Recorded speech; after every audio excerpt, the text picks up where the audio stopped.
Hey guys, thought I would do a little fit posting during one of my runs, show you some of the beautiful scenery I got here behind me. Nice lake, just a couple of minutes from my house. Got my camel pack so I don't dehydrate in this heat. Yeah, this is a pretty amazing place to run. I thought I would get out here early and beat the heat of the day. Probably waited a little too long. It's already sweltering. There's something so different about getting out into nature versus running on a treadmill.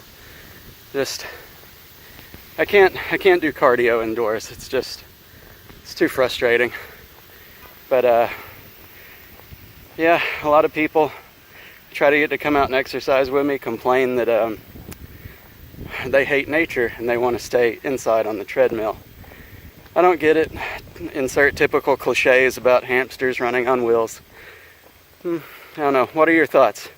Indoor or outdoor cardio? Let me know.